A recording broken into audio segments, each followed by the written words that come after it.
Assalamualaikum warahmatullahi wabarakatuh. Waalaikumsalam warahmatullahi wabarakatuh. Alhamdulillah, segala puji dan syukur kehadirat Allah Subhanahu wa taala. Dialah Allah Subhanahu wa taala yang maha besar, yang besar selain Allah kecil. Dialah Allah yang maha perkasa, yang maha kuat, yang kuat, yang perkasa selain Allah lemah. Dialah Allah raja di atas para raja, yang raja selain Allah hamba. Dialah Allah Subhanahu wa ta'ala yang maha berkuasa selama-lamanya, yang berabadi, tidak akan pernah musnah dan tidak akan pernah binasa. Dialah Allah yang maha berilmu, yang berilmu selain Allah adalah pencari ilmu. Dialah Allah yang maha tahu, yang tahu selain Allah adalah pencari pengetahuan. Dialah Allah Subhanahu wa ta'ala yang maha melihat, yang melihat selain Allah buta terhadap warna-warna yang jauh, buta terhadap warna-warna yang tersembunyi dan warna yang tidak tampak. Dialah Allah Subhanahu wa ta'ala yang maha mendengar, yang mendengar selain Allah tuli terhadap suara-suara yang jauh dan suara-suara yang dekat akan menulikannya. Dialah Allah yang dimana kadar kedekatan hamba dengannya tidak akan membuat hamba itu setara dengannya. Jauhnya hamba darinya tidak akan menjadikan dinding penghalang. Seluruh makhluk berbuat dosa tidak akan mengurangi sedikit pun keagungan di sisinya. Dialah Allah yang memisahkan dan yang mempertemukan. Dialah Allah yang memisahkan Nabiullah Adam dengan Siti Hawa, dan dialah Allah yang mempertemukan Nabiullah Adam dan Siti Hawa. Allah pertemukan Nabiullah Adam dan Siti Hawa dalam surga, dan Allah pisahkan Nabiullah Adam dan Siti Hawa. Nabi Adam Allah turunkan di India, di bawah kaki gunung Himalaya. Siti Hawa Allah turunkan di Jeddah. Kemudian Allah pertemukan kembali di padang Arafah. Dialah Allah yang memisahkan Nabiullah Yakub dengan anaknya Nabiullah Yusuf alaihissalam, dan dialah Allah juga yang menemukan, mempertemukan Nabiullah Yakub dan Nabiullah Yusuf alaihissalam. Dan dialah Allah yang 1,5 tahun yang lalu memisahkan kita, dan Allah juga yang mempertemukan kita pada malam hari yang mulia ini. Saudara-saudara sekalian yang dimuliakan oleh Allah Subhanahu wa ta'ala, alhamdulillah, saya bersyukur kepada Allah Subhanahu wa ta'ala atas nikmat yang Allah Subhanahu wa ta'ala berikan. Hadirin sekalian yang dimuliakan oleh Allah Subhanahu wa ta'ala, Allah mempertemukan kita kembali bisa bertatap muka di majelis yang penuh dengan kemuliaan ini, di majelis yang penuh dengan keutamaan, yang dimana kita semuanya ketahui bahwasanya saat ini Republik Indonesia, negara kita cintai, sedang dilanda pandemi COVID-19, yang dimana kita duduk di sini untuk berdoa. Mudah-mudahan Allah Subhanahu wa ta'ala segera angkat penyakit COVID dari tanah Indonesia yang kita cintai. Indonesia tanah para aulia, Indonesia tanah para habaib, Indonesia tanah para syuhada. Insya Allah akan Allah angkat semuanya. Saudara-saudara, corona atau apapun itu disebutnya, itu menurut ulama-ulama min ahlil bawatin, itu mereka adalah makhluk ciptaan Allah Subhanahu wa ta'ala. Saudara-saudara, sekalipun corona dikatakan adalah virus yang diciptakan oleh Amerika, atau virus yang diciptakan oleh Cina, atau virus yang diciptakan oleh dokter, pasti ada unsur-unsur makhluk ciptaan Allah yang Allah ikut sertakan di dalam penciptaan virus tersebut, sehingga yang memiliki kekuasaan penuh atas virus tersebut adalah Allah Subhanahu wa ta'ala. Maka satu-satunya jalan untuk menyelamatkan diri daripada itu kembali kepada Allah, taat kepada Allah, patuh kepada Allah, tunduk kepada Allah Subhanahu wa taala. Ketika engkau takut kepada Allah Subhanahu wa taala, akan Allah tanamkan dalam hati para makhluk rasa takut kepadamu. Ketika engkau kembali kepada Allah, takut kepada Allah, taat kepada Allah, apakah ada satupun makhluk yang bisa mencelakaimu? Saudara-saudara, ada penyakit yang lebih berbahaya dari corona. Apa itu? Hati yang lebih takut kepada corona daripada hati yang takut kepada Allah Subhanahu wa taala. Hatimu takut kepada corona, sampai-sampai engkau lebih takut kepada corona daripada Allah. Itu adalah penyakit yang lebih berbahaya daripada corona itu sendiri. Oleh karena bukan berarti kita tidak harus ikhtiar, tetap ikhtiar dengan masker. Sebab itu diajarkan oleh para ulama dan diajarkan oleh orang-orang soleh. Tetapi jangan juga terlalu lebay sampai masjid-masjid ditutup, sedangkan mal tetap buka, Carrefour tetap buka, Carrefour milik orang asing, mal-mal milik orang asing, tempat-tempat yang jual beli sembako milik orang-orang asing dibuka, sedangkan milik pedagang-pedagang kecil ditutup. Apakah ini tidak merugikan rakyat? Apa yang mau terjadi di negara, saudara-saudara? Saudara-saudara sekalian yang dimuliakan oleh Allah, ada apa ini, saudara-saudara?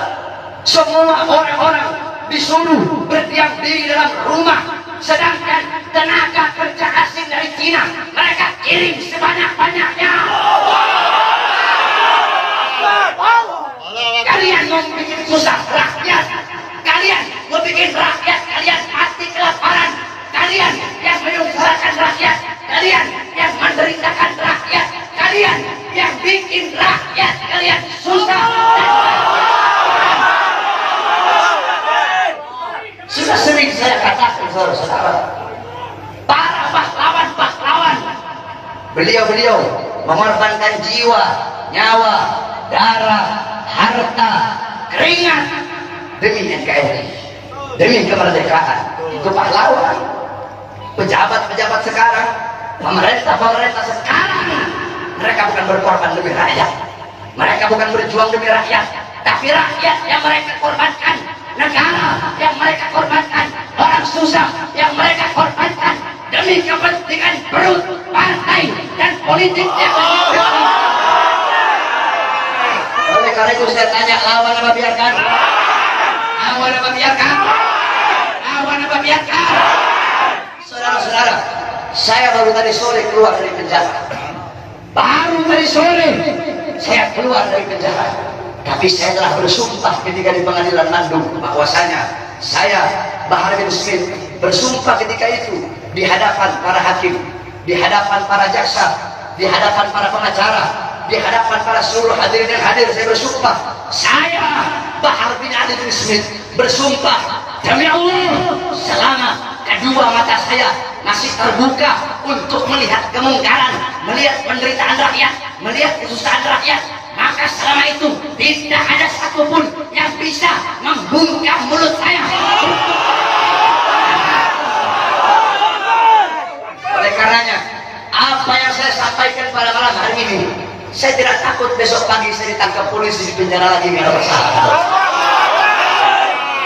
Sore ini saya keluar, besok pagi saya ditangkap lagi demi berjuang untuk rakyat, berjuang untuk Indonesia, berjuang untuk rakyat susah yang sengsara, di lockdown, dimatikan di dalam rumahnya sendiri. Saya rela, saya ikhlas, besok di penjara lagi. Oleh karenanya hadirin sekalian yang dimuliakan oleh Allah Subhanahu wa taala, terus berjuang. Saya tidak akan pernah kapok. Kami para habaib sudah bilang, saya tidak akan pernah kapok dalam menyampaikan kebenaran. Jangankan cuma di penjara, walaupun harus dibunuh sekalian. Andaikan dibunuh, mayat saya tiba di sini, anak istri saya akan tersenyum menyambut mayat saya, saudara-saudara. Kenapa? Saya bukan penjahat, saya bukan koruptor, saya bukan narkoba, saya bukan maling, tapi saya membela agama Allah. Saya bela ajaran datuk saya Rasulullah. Saya membela kehormatan para habaib, para anak cucu Rasulullah. Sallallahu Alaihi Wasallam. Sehingga pada tadi sore, alhamdulillah berkat doa semua umat Islam, doa para ulama, para habaib, saya bebas. Dan malam hari ini saya berbicara di hadapan engkau semua umat Islam. Dan jika apa yang saya bicarakan ini menjadi masalah, menjadi perkara, saya ridho, saya ikhlas. Besok di penjara lagi tidak jadi masalah buat saya. Oleh karena itu tetap kita harus ikhtiar, berusaha dengan memakai masker, dengan wudu. Sebab itu diajarkan oleh Rasulullah SAW. Nabi saya cuma tawakal, hidup mati di tangan Allah. Tidak ada ikhtiarnya, keledai, bodoh. Dulu ada sahabat Nabi Muhammad itu punya onta, dibiarkan begitu saja. Kata Nabi, kenapa kau biarkan? Saya tawakal sama Allah. Kata Rasulullah, salah, ikat kau punya onta. Itu ikhtiar, usaha agar ontamu tidak hilang. Kalau sudah ikhtiar, baru kau doa, ya Allah jaga saya punya onta jangan hilang. Ikhtiar udah, baru terakhir kau tawakal. Ikhtiar udah, doa udah, baru tawakal. Mau hilang kayak mau enggak kayak urusan Allah. Ikhtiar pakai masker, ikhtiar wudu, jaga kebersihan, itu ikhtiar usaha kita. Berdoa, ya Allah jangan sampai saya kena corona. Kalau habaib sih, kita orang sih habaib sih ada masalah sama corona sebenarnya. Jadi kalau sama Habib ini jangan bilang beb awas kena corona, salah.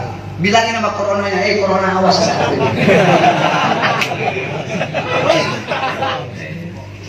Corona awas, nanti kau dimasuki Habib.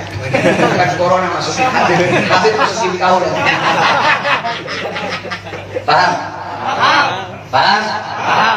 Jadi tetap kita ikuti aturan pemerintah. Selama aturan pemerintah itu tidak melanggar agama. Kita sebagai warga NKRI yang baik, wajib taat, wajib patuh kepada peraturan pemerintah, peraturan MUI. Betul? Karena apa? Selama aturan-aturan itu tidak melanggar agama, selama aturan-aturan itu apalagi senyawa dengan agama, menyatu dengan agama, maka kita sebagai orang yang beragama Islam wajib untuk mentaati dan mematuhinya. Betul? Tapi kalau pemerintahnya zalim sama rakyat, pemerintahnya kurang ajar sama rakyat, menyengsarakan rakyat, maka wajib untuk kita lawan, saudara-saudara. Betul? Saya tanya semuanya, jawab yang keras. Siap lawan kezaliman? Siap. Siap lawan kezaliman? Siap. Siap lawan penindasan? Siap. Siap hancur demi Islam? Siap. Siap hancur demi agama? Siap. Siap hancur demi Islam? Siap. Siap binasa demi Indonesia? Siap. Allahu Akbar. Allahu Akbar. Allahu Akbar. Allahu Akbar. Sampaikan kepada mereka bahwasanya saya Bahar bin Smith mengucapkan ini, saya tidak takut sekalipun besok saya harus dijemput atau dipenjara lagi, saudara-saudara. Kenapa? Karena saya memperjuangkan rakyat yang susah, rakyat yang kelaparan, rakyat yang menderita, tersembunyi, tersingkirkan, dikurung dalam rumah, dibikin mati terang-terang.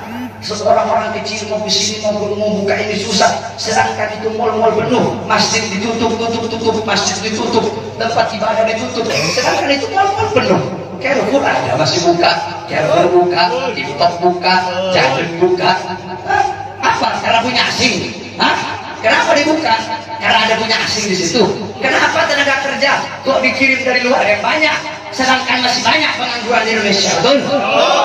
Anak-anak muda yang pengangguran di Indonesia banyak apa tidak? Banyak.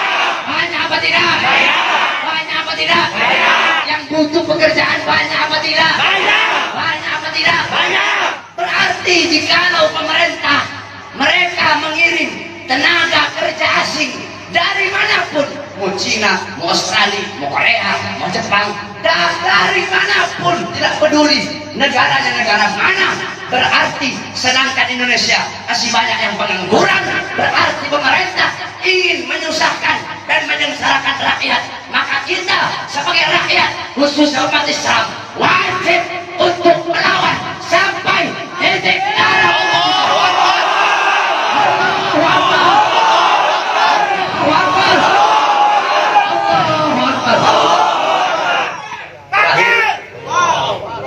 Kita sholat witir. Paham? witir, ente semua nih umat Nabi yang hadir, ana layanin foto. Semuanya. Tapi rombongan jangan satu-satu. Kalau satu-satu ente bikin mati angin. Nanti diatur oleh masker jejer yang rapi, biar ente jejer sampai ujung di sub sana nggak ada masalah. Foto. Ana layanin ente. Ana khodimul ummah, ana pelayan ummah.